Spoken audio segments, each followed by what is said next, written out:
नमस्कार मंडळी, स्वागत आहे तुमचं मराठी एक्सप्रेस आपल्या लोकप्रिय चॅनलमध्ये।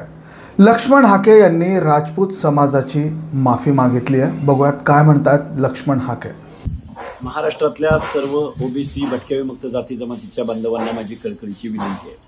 आपण मोठ्या ताकदीनं कष्टानं या महाराष्ट्रामध्ये ओबीसी भटक्यांचा लढा उभा करत आहोत। ज्या पद्धतीनं आपण डुप्लिकेट कुणबीच्या नोंदींना ज्या पद्धतीनं आपण आक्षेप घेतलेला आहे, आमच्या ओबीसीचं आरक्षण धोक्यात येणार आहे ही भूमिका आपण लावून धरलेली आहे।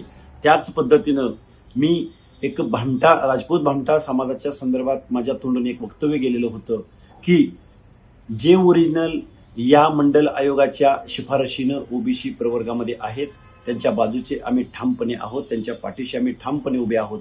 परंतु जे डुप्लिकेट दाखले काढतायत अशा काही आमच्याकडे तक्रारी आल्या होत्या, त्या अनुषंगानं मी काही गोष्टी बोललेलो होतो। परंतु माझी तुम्हाला कळकळीची विनंती आहे की जे मंडल आयोगाच्या शिफारशीप्रमाणे जे या ओबीसीच्या आरक्षणामध्ये आलेले आहेत, ज्यांना सामाजिक मागासलेपणाचा दर्जा प्राप्त झालेला आहे, ज्यांना रिझर्वेशन भेटतं आहे, त्या सर्व ओरिजिनल जातींच्या हक्क आणि अधिकाराची लढाई आपल्याला लढायची आहे। त्यामुळे माझ्या तोंडून काही गोष्टी अनावधानानं जर काही चुकीच्या झाल्या असतील, कुणाच्या भावना दुखावल्या असतील तर त्यांनी मला माफ करावं। धन्यवाद। तर मंडळी, हे होते लक्ष्मण हाके।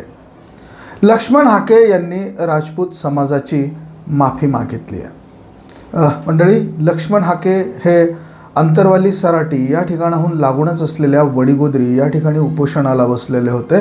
उपोषण काळादरम्यान त्यांना बरेच समाज आणि समाज बांधव, ओबीसी मधील समाज बांधव, मायक्रो ओबीसी समाज बांधव हे भेटण्यासाठी आलेले होते।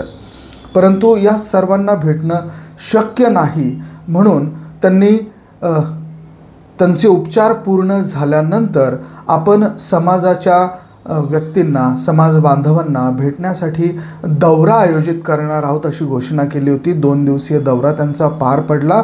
पोहरादेवी, त्यानंतर गोपीनाथगड, भगवानगड अशा पद्धतीचा दौरा त्यांचा पार पडला। या दौऱ्याच्या दरम्यान एका भाषणामध्ये राजपूत समाजाच्या विषयी अनावधानाने काही वाक्य मी बोललो होतो असं लक्ष्मण हाके यांनी या बाईटमध्ये म्हटलेलं आहे। आणि समाज मनाची जर का मन दुखावली असेल तर मी माफी मागतो अशा पद्धतीची माफी देखील लक्ष्मण हाके यांनी यावेळेस मागितलेली आहे। मंडल आयोग आणि त्या संदर्भातलं हे प्रकरण आहे असं देखील त्यांनी यावेळेस म्हटलेलं आहे। परंतु आता या माफीनाम्यामुळे राजपूत समाज हा आपल्या हक्क आणि न्यायासाठी आणि कुणी चुकीचं बोलू नये यासाठी देखील अग्रेसर झालेला होता। आणि या माफीच्या नंतर आता राजपूत समाजाकडनं ही पोस्ट मोठ्या प्रमाणात व्हायरल केली जाते। मंडळी, लक्ष्मण हाके जे गोपीनाथगड या ठिकाणाहून निघाले होते, बीडला पोहोचल्यानंतर त्यांना मातोरी या ठिकाणी काही बांधवांनी किंवा काही वेगळ्या समाजातील लोकांनी दगडफेक केल्याची बातमी कळाली। दगडफेक ही मनोज जरांगे पाटील यांचं मूळ गाव असलेल्या मातोरी या ठिकाणी झाली असल्याची त्यांना बातमी कळाली आणि त्यानंतर मध्यरात्री ते मातोरी या ठिकाणी पोहोचले। मातोरीहून त्यांनी काही पत्रकारांना मुलाखती दिल्या। त्यानंतर ते भगवानगडाला गेले आणि भगवानगडावरून पहाटे 4 वाजता ते पुण्याच्या दिशेने रवाना झाल्याचं वृत्त त्यांनी सांगितलेलं आहे। तत्पूर्वी मातोरी या ठिकाणी काही विशिष्ट समाजाकडनं दगडफेक झाल्याच्या घटना ह्या समोर आलेल्या आहेत। त्याचबरोबर राजपूत समाजाच्या वतीने आता माफी मागावी असं आव्हान झाल्यानंतर लक्ष्मण हाके यांनी ही जाहीर माफी मागितलेली आहे।